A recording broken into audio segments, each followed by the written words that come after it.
The Utah Jazz battle, play a great one, a fabulous game, but the NBA champion Milwaukee Bucks have too many answers. In fact, they had all the answers to the Utah Jazz, who fell short with a bad shooting second and fourth quarters. We're talking about it coming up on POSTCAST. David Locke along with Ron Boone, and we'll get into some Jazz stuff, and there were some mistakes made late, and beating the NBA champs is awfully hard. I'm left with the feeling that they had, that's an NBA championship roster. That's an NBA championship team. They've had the experience. And then they had every answer. I mean, the final move in the game by Mike Budenholzer is based on the fact that we don't have Bojan Bogdanovic in the game. He's out with an injury, so they bring in Javon Carter, who probably has finished almost no games for them all year, and decides to just face guard Mike Conley and try to take him out of it, leaving then a Drew Holiday, a brilliant defender, to guard Donovan Mitchell. They have two on-ball, tough defenders, plus Giannis playing the center at that point with Middleton on the floor. And they even had Wesley Matthews in for some of that late in the game, as they just had a bunch of different options, and they took advantage of the Jazz not having Bojan late.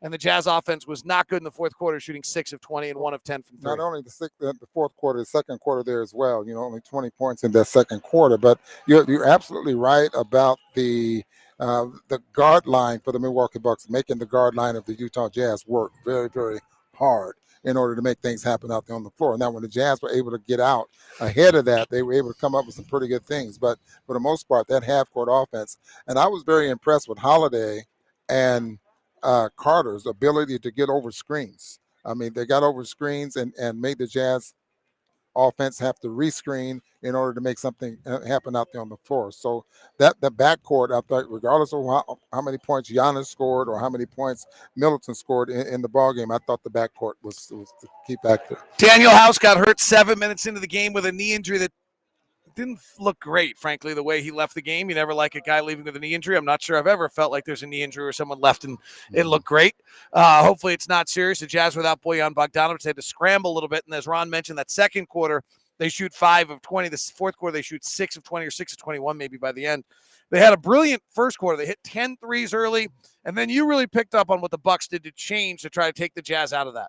Well, when they picked up full court. Oh yeah, when they picked up when Carter came in the ball game, then it was that pressure that they put on the Jazz, and to the point where they spent a lot of time getting into their offense and gave and they actually took away Rudy's effectiveness in the quarter, put the Jazz in a late shot clock, and that always affects a team when. It affects the Jazz, especially because they can't throw it into Rudy, and Rudy can make some things happen. Let's be really clear. I thought the Jazz played great. I thought there was a great intensity of the game. There's some interesting aspects to it. Milwaukee was at full throttle. They were playing Brook Lopez and George Hill. Brook Lopez for the second time this year. He wasn't great. I think he prohibited them from probably playing as well as he could have. I don't know what his plus-minus was tonight, but it certainly felt like they struggled when he was on the floor, so he was plus 13, so I don't know what the hell I'm talking about. No, he was -1. Javon Carter was plus 13. And then they played George Hill, so they weren't, full throttle, but they're rolling. They've won 7 of 8. Their big guys are all playing well. They ran some tough stuff with some high pick and rolls with Middleton and Giannis. It's incredibly difficult to guard. We answered. We had great action all night. And this was a really good performance by Utah. We'll get into 2 or 3 plays late that weren't good, and that's the difficulty of playing a team that's the NBA champions and this good, is you can't afford to have mental lapses and breakdowns. But from a big picture standpoint, I thought the Jazz were really good tonight.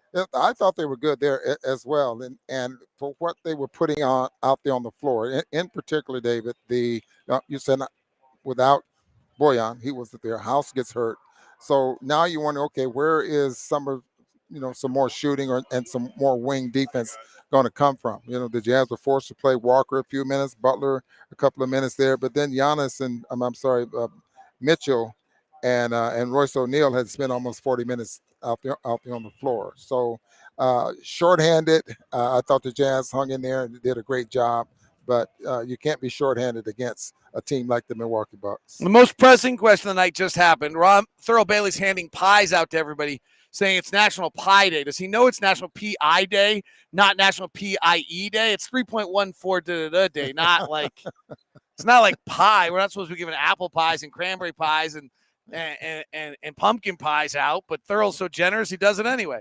All right, let's get into the few plays late. Donovan makes a really weird play. He drives to the basket. He thought he was fouled. I think he's tired. I think he's tired. Honestly, I think he's tired. He's been guarding Drew Holiday. Worth noting that Donovan picked up Holiday, picked up that assignment, took the challenge, tried to battle it. Holiday had 11 in the fourth quarter. And Chris Middleton's running up the floor, and Donovan just grabs the back of his shorts. Donovan got lucky. The officials miscalled it. That should have been an intentional away from the ball foul in the final 2 minutes. Should have been free throws and the ball. I mean, it was just a total brain fart. Like, I don't know what else to call it. Like, that's like mental brain cramp, brain fart, whatever you want. Like, but it really was. Was trying to argue that point there. I mean, you pointed out that he was in the official's ear throughout that whole time trying to. Oh, Mike Budenholzer was fired up. It was completely the wrong call. Right. I mean, the only reason it wasn't called, if it had been done to somebody who's a 50% free throw shooter, it would have been called away the ball. It's because Middleton's an 89% free throw shooter. But the Jazz gave up 2 points right there. I mean, the only thing I can think of is just exhaustion and frustration. But honestly, that's youth, and that you can't do that. No. I mean, I don't want to pile on Donovan, but you can't do that. Yeah, well, he made a mental mistake, and I think he would own up to it. You know, that doesn't take away from the brilliant play that he's had all season long. And, everybody's going to make some mistakes like that. But that was a mental mistake that just probably didn't give yourself a chance to win the basketball game. The Bucks dared Royce O'Neal to beat them. He's a 41% three-point shooter. The Bucks have been known for choosing the guy who's going to shoot.